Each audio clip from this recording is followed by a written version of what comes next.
देखिए, अब शिक्षा विभाग खुद ही कह रहा है कि वो फर्जी पत्र है। मुख्यमंत्री 3 बार सदन में कह देंगे और एक अधिकारी बात नहीं मानेगा, ऐसा तो कभी हुआ ही नहीं था। इतना अड़ियल रवैया क्यों अपनाए हुए के पाठक, हम नहीं समझ रहे। हम लोग लाचार क्यों महसूस कर, लाचार तो मुख्यमंत्री महसूस कर रहे होंगे, लाचार तो पूरा बीजेपी महसूस कर रहा होगा। आज डिप्टी सीएम ने फिर कहा कि हम देखते हैं, हम करवाएंगे। तो लाचार तो ये लोग हैं। सरकार की बात कोई अधिकारी नहीं सुन रहा है और सरकार कोई कार्रवाई तक नहीं कर पा रही है। तो ये बहुत ही कमजोर और बेशर्म सरकार है। नमस्कार, हमारा नाम है समरीन और आपने देखना शुरू कर दिया है लाइव सिटीज। देखिए, स्कूल टाइमिंग को लेकर विवाद है कि खत्म होने का नाम नहीं ले रहा है। आपको मालूम है कि बीते दिन शिक्षा विभाग का एक फर्जी पत्र वायरल हो जाता है। आपने देखा कि जैसे ही ये पत्र खबरों में आता है वैसे ही सामने आता है शिक्षा विभाग, सामने आते हैं के पाठक और खुले तौर पर इस फर्जी पत्र का खंडन कर देते हैं और साफ साफ कह देते हैं कि शिक्षा विभाग ने ऐसा कोई पत्र निर्गत नहीं किया है। तो आज हम इसी मुद्दे पर सीधी बातचीत करेंगे सीपीआईएमएल विधायक संदीप सौरव जी से। सबसे पहले बहुत शुक्रिया बात करने के लिए। जी शुक्रिया जी। जैसा कि मैंने शुरू में ही कहा कि बीते दिन एक फर्जी पत्र वायरल हो जाता है जिसके बाद सामने आता है शिक्षा विभाग। उस फर्जी पत्र की सच्चाई क्या है संदीप सौरभ जी? देखिए, अब शिक्षा विभाग खुद ही कह रहा है कि वो फर्जी पत्र है। तो हम तो मान लिए कि उस पत्र को कि वो फर्जी है। देखा था आपने पत्र? लेकिन हाँ, सोशल मीडिया में, मोबाइल में भेजा था लोगों ने। लेकिन सवाल ये है कि सरकार ने जो बात कही और उसी तरह का एक पत्र अगर फर्जी है तो असली क्या है, ओरिजिनल क्या है? और आज हम लोगों ने विधानसभा में फिर से ये सवाल किया।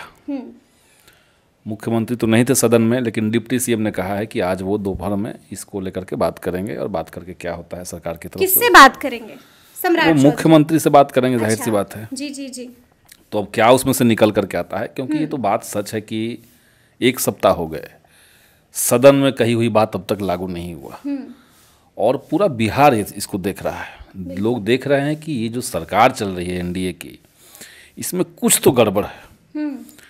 मुख्यमंत्री 3 बार सदन में कह देंगे और एक अधिकारी बात नहीं मानेगा, ऐसा तो कभी हुआ ही नहीं था। शिक्षा मंत्री भी कह देंगे, उनकी बात नहीं सुनी जाएगी। सदन के अंदर कोई बात कही जाती है, वो सदन की संपत्ति होती है। तमाम विधायकों ने इस सवाल को उठाया। बिल्कुल, वो आदेश हो जाता है। संसदीय कार्य मंत्री ने कहा। तो उसके बाद कोई कार्रवाई की जरूरत नहीं पड़ती है, बल्कि वहीं पे जब सरकार कोई बात कहती है तो वहीं पे तमाम अधिकारी बैठे होते हैं, उनको वो लागू करना होता है।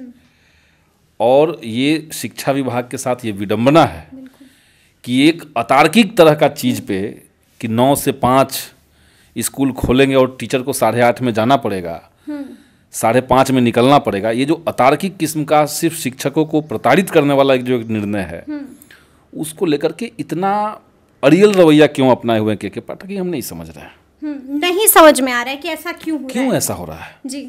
क्योंकि इससे किसी का कल्याण नहीं है।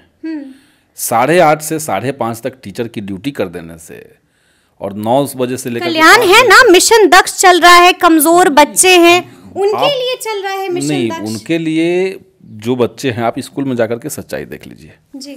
10 से 4 इनफ है। 6 घंटे अगर जो कमज़ोर बच्चे हैं उनको स्कूल में अगर 6 घंटे की पढ़ाई होगी तो उससे उनकी कमज़ोरी दूर नहीं होगी। और थोड़ा आधा घंटा बढ़ा देंगे, 1 घंटा बढ़ा देंगे तो उससे कमज़ोरी दूर हो जाएगी, ऐसा तो नहीं है। अच्छा। तो इसलिए मिशन दक्ष जो चल रहा है उसको उसी में एडजस्ट करना पड़ेगा, यही सरकार का कहना था।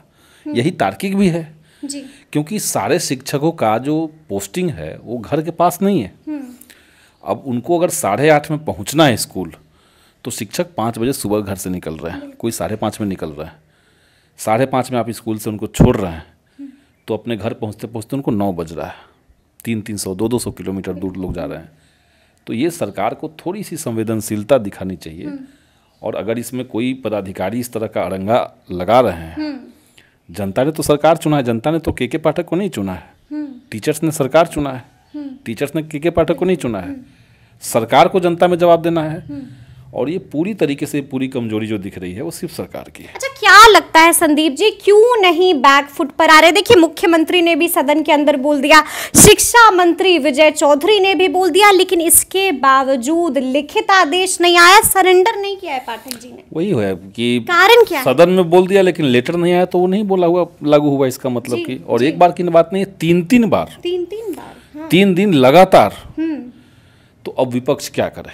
अगर सरकार ही नहीं सुनी जा रही है, आप लोगों बिना लाचार महसूस कर रहे हैं? हम लोग लाचार क्यों महसूस कर? लाचार तो मुख्यमंत्री महसूस कर रहे होंगे। अच्छा। कि उन्होंने कोई फैसला लिया और एक अधिकारी उसको लागू नहीं कर रहा है।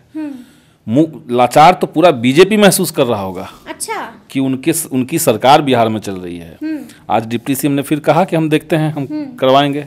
बिल्कुल। तो लाचार तो ये लोग हैं जिनकी बात एक पदाधिकारी नहीं सुन रहा है। आप लोग की बात भी नहीं सुनी जा रही है। खूब हंगामा किया था आप लोगों ने। हमने आज भी हंगामा किया है। अगर सिस्टम के अंदर डेमोक्रेसी खत्म हो जाएगा तो हम लोग तो चुप नहीं बैठेंगे। अच्छा, आज हमने देखा कि राजद के तमाम विधायकों ने एक मांग कर दी और साफ साफ कह दिया कि के पाठक को अब सस्पेंड होना ही होगा और आपको करना ही पड़ेगा। क्या लगता है, पाठक जी सस्पेंड होंगे? कायदे से तो उनके ऊपर बाकी सब जो चीजें हैं, जो मैंने पहले भी कहा कि उन पे जांच होनी चाहिए, उनके द्वारा लिए गए फैसलों में करप्शन कितना है, ये सब हो। लेकिन अनुशासनहीनता जो सबसे बड़ा दिख रहा है कि आप सरकार की बात नहीं सुनेंगे, आप मुख्यमंत्री की बात नहीं सुनेंगे, आप सदन बिहार विधानसभा की बात नहीं सुनेंगे, जिसको बिहार की जनता ने चुन करके भेजा है, उसकी भी अगर बात नहीं सुनेंगे तो आपको अपने पद पर रहने का क्या औचित्य है? तो ये तो सरकार को कार्रवाई करनी चाहिए। सरकार विलंब कर रही है। आप भी मांग कर रहे हैं कि के एकदम हम मांग कर रहे हैं, एकदम हम मांग कर रहे हैं, क्योंकि ये बहुत ही अनडेमोक्रेटिक, जनता के चुने हुए प्रतिनिधियों का कोई बात कैसे सुनेगा? अगर मुख्यमंत्री की बात ही लोग नहीं सुन रहा है तो सामान्य विधायक की बात कोई कैसे सुनेगा? जी। तो ये तो एकदम सीधे सीधे कहिए कि अनुशासनहीनता है। लेकिन आपको लगता है संदीप जी के चहीते हैं मुख्यमंत्री के पाठक काफी ईमानदार हैं, काफी अच्छा काम कर रहे हैं, उन पर एक्शन लेंगे मुखियमंत्री जी? लगता है आपको सच में? आप ही बताइए, ईमानदार आपको क्यों लगते हैं? नहीं तो मुख्यमंत्री जी को लगते होंगे जी, लेकिन हमें नहीं लगता। मुखिया है सूबे के, मुखिया हैं तो उनको लग रहा होगा ईमानदार। हमें नहीं लगते कि ईमानदार है। हमें लगता है आपको अच्छा काम हमें लगता है कि आउटसोर्सिंग एजेंसियों के माध्यम से बड़े पैमाने पर करप्शन बिहार में हुआ है। हम उसकी जांच की मांग बार बार कर रहे हैं। आप लोग सर्टिफिकेट दिए चल रहे हैं कि वो ईमानदार है, ईमानदार है। नहीं, ये तो मुख्यमंत्री जी दे रहे हैं जी। मुख्यमंत्री जी दे रहे होंगे, लेकिन मुख्यमंत्री जी जो सवाल हम लोगों ने रेज किया है, सदन के अंदर हमने उठाया है, उसका जवाब मुख्यमंत्री दे नहीं रहे हैं जी। तो जवाब से भागना, अपनी जिम्मेदारियों से भागना, यही सरकार कर रही है। अच्छा, क्या लगता है अब आगे क्या होगा? स्कूल टाइमिंग को लेकर अब भी कंफ्यूजन बना हुआ है, आगे क्या इसको हम लोग छोड़ेंगे नहीं। स्कूल टाइमिंग का मामला हम लोग क्या कीजिएगा फिर? आप लोग की तो सुनी नहीं जा रही है। अभी 2 बजे से सदन के अंदर फिर ये मसला उठने जा रहा है जी। अभी 2 बजे से ब्रेक अभी है, 2 बजे से हम लोग सदन में फिर से इसको उठाने जा रहे हैं। हम लोग सरकार को इस पर बात उठा तो आप लोग कब से रहे हैं, जब से बजट सत्र शुरू हुआ है हम लोग देख रहे हैं। अगर सरकार ही इतनी बेशर्म हो जाएगी जी, क्योंकि सरकार बेशर्म ही ना होगी। अच्छा। अगर सरकार की बात कोई अधिकारी नहीं सुन रहा है और सरकार कोई कार्रवाई तक नहीं कर पा रही है तो ये बहुत ही कमजोर और बेशर्म सरकार है। कमजोर और बेशर्म सरकार है। तो सुना आपने क्या कुछ कहा है संदीप सौरभ जी ने। तो अब देखना होगा कि स्कूल टाइमिंग को लेकर जो बखेड़ा खड़ा हुआ है, उस बखेड़े का आगे आगे क्या कुछ होता है। तो ये पूरी बातचीत आपको कैसी लगी है, कमेंट करके हमें जरूर बताइएगा। तो इस तरह के तमाम अपडेट्स के लिए ऐसे ही हमारे साथ बने रहिएगा और देखते रहिएगा लाइव सिटीज। बहुत शुक्रिया।